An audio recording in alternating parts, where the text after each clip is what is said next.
ఈ ట్రోలింగ్లు వెక్కిరింతల గురించి భయపడుతూ కూర్చుంటే కుదరదు జగనన్న. మన కార్యకర్తల్ని రోడ్ల మీద పడేసి ఆ పచ్చ టవల్స్ కప్పుకుని వచ్చిన మంద మన వాళ్ళ మీద పడుతుంటే మన వాళ్ళు ఏం చేస్తున్నారు నాకు అర్థం కావట్లేదు. లేదా ఈ రౌడీ రాజ్యంలో ఉండటం కొంతమందికి ప్రాబ్లం అయితే కనుక ఆంధ్ర విడిచి రండి బయటికి, వచ్చిన ప్రాబ్లం ఏం లేదు, టైం వచ్చినప్పుడు చూసుకుందాం. వైఎస్ఆర్సీపీ అంటే రౌడీ రాజ్యం అని చెప్పి ప్రచారాలు చేసి ఈరోజు టీడీపీ అందలం ఎక్కి ఈరోజు రాజ్యంలోకి రాగానే అంటే ఆంధ్రాలో గెలవగానే పిచ్చ కుక్కల స్వైర విహారంలాగా వాళ్ళ మెడల్లో పచ్చ కలర్ టవల్స్ వేసి సామాన్య ప్రజానీకాన్ని, నాట్ ఓన్లీ వైఎస్ఆర్సీపీ కార్యకర్తలో లేకపోతే వైఎస్ఆర్సీపీ నాయకుల్లో కాకుండా సామాన్య జనాన్ని కూడా మోకాళ్ల మీద కూర్చోపెట్టి వాళ్ళకి వాళ్ళ కాళ్ళకి మొక్కించుకుని ఇంత దారుణమైన దాష్టికం చేస్తున్నారంటే మీరు మనుషుల, పశువులను కూడా అనకూడదండి. పశువులకు కూడా ఇలాంటి అటాక్లు చేయడం రాదు. మరి రాక్షసులు ఏమన్నా అనాలేమో నాకు తెలియట్లేదు.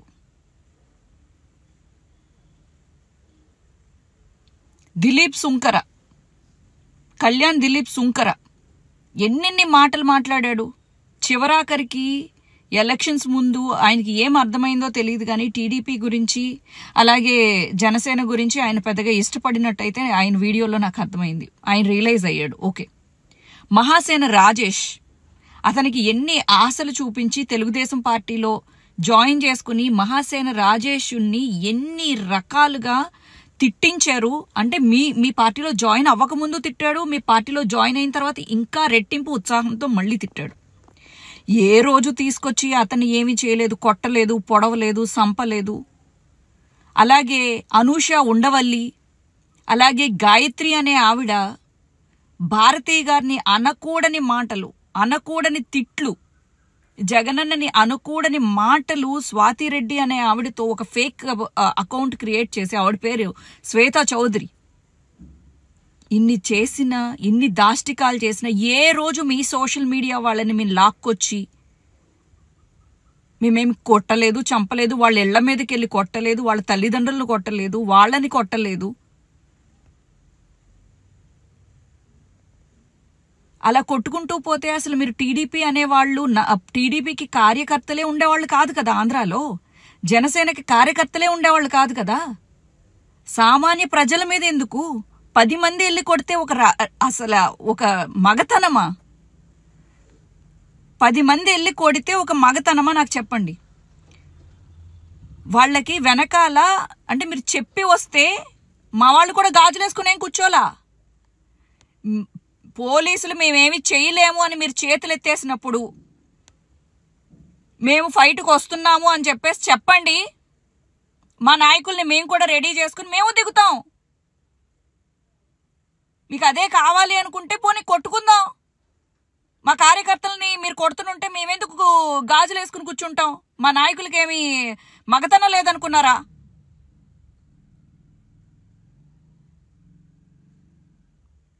జెండాలు పట్టుకున్న మనుషుల మీద, కార్యకర్తల మీద మీ ప్రతాపాలు.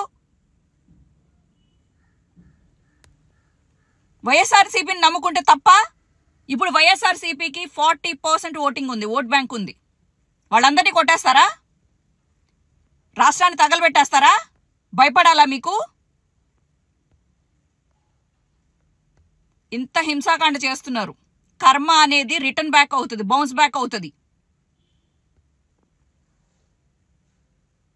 నేను మళ్ళీ చెప్తున్నాను, పిచ్చుకల మీద బ్రహ్మాస్త్రాలు వేయకండి. మేమందరం వైఎస్ఆర్సీపీని నమ్ముకున్నాము. ఏంటి తప్పేంటి?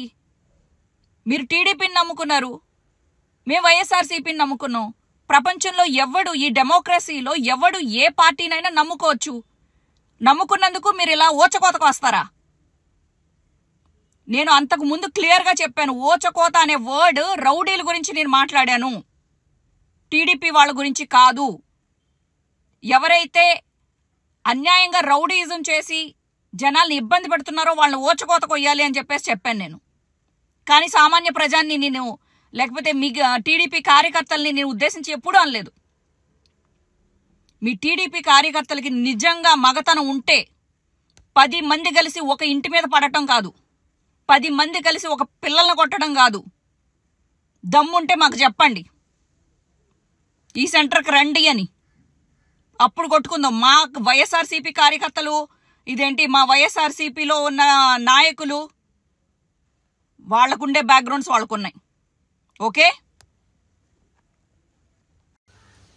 మురుసుపల్లి షర్మిలా శాస్త్రి అదే వైఎస్ఆర్ బిడ్డ, నేను మా నాన్న గురించి నేను రెడ్డి అని పేరు పెట్టుకుంటా, మా నాన్న పేరు నిలబెడతా, అది ఇది అని చెప్పావు.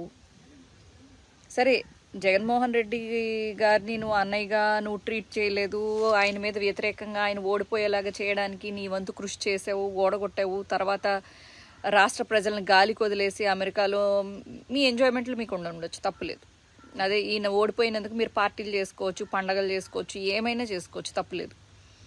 ఈరోజు మరి వైఎస్ఆర్ బిడ్డని అని చెప్పేసి వైఎస్ఆర్ గారి మీద విగ్రహాల మీద ఇన్ని దాడులు చేస్తుంటే, తలలు తీస్తుంటే, తగలబెడుతుంటే, రాష్ట్ర ప్రజలు కాపాడండి, చెంగు పట్టుకుని అడుక్కుంటున్నా, చెంగులో వెయ్యండి అని చెప్పేసి అన్నావు కదా. రాష్ట్ర ప్రజల్ని అప్పుడు రిక్వెస్ట్ చేసావు కదా.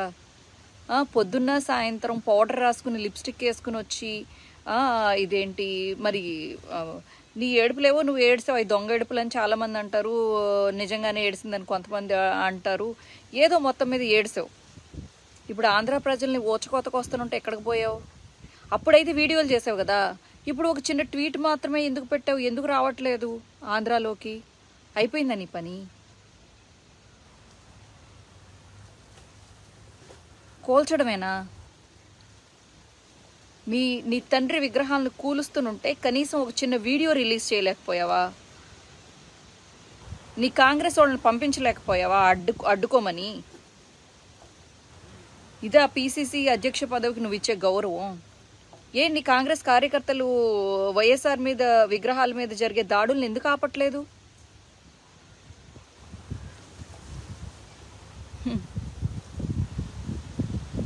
నీకన్నా అసలు నాకు తెలిసి ఊసర వల్లే ఇంకా తక్కువ రంగులు మార్చుద్ది అనుకుంటా. మమ్మల్ని ఓడగొట్టావు కదా. అయినా కానీ జై వైఎస్ఆర్సీపీ, జై జగన్. జగనన్న, మీరు వినాల్సింది కొన్ని ఉన్నాయి.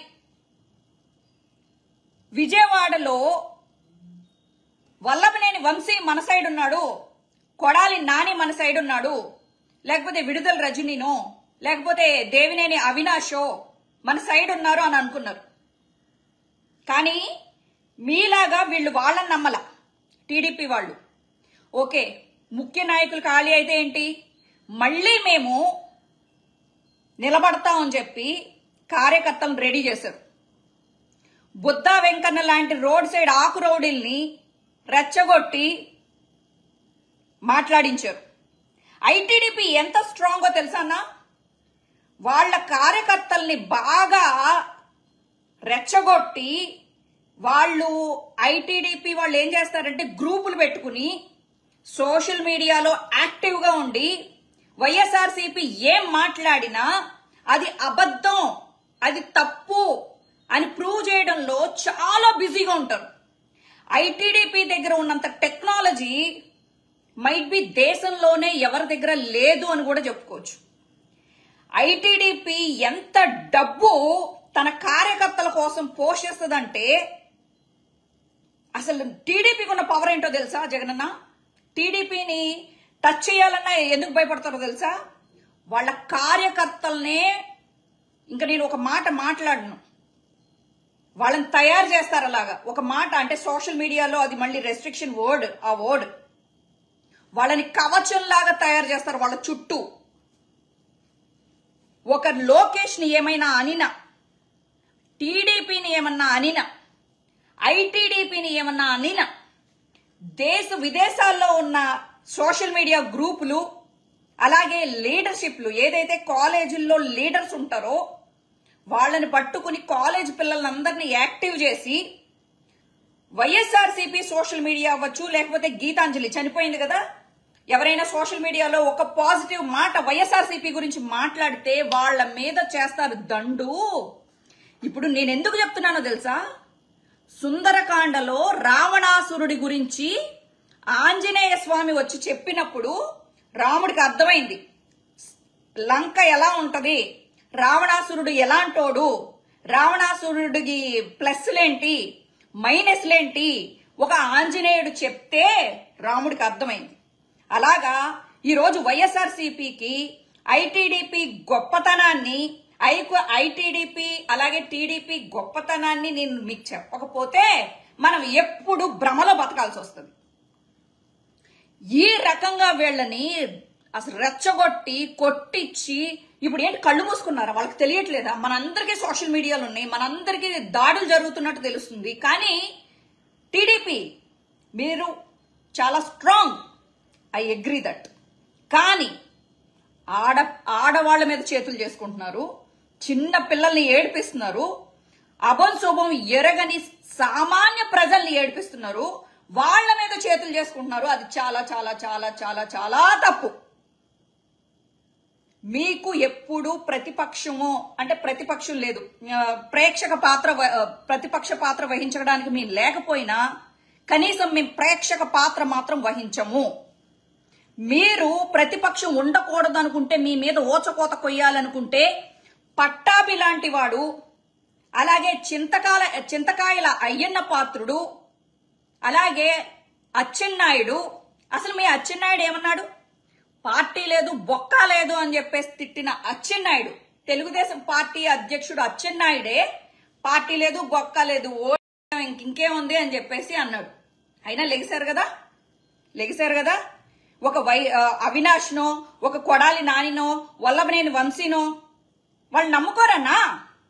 వాళ్ళు సోషల్ మీడియాలో వాళ్ళ కార్యకర్తల్ని రెచ్చగొట్టి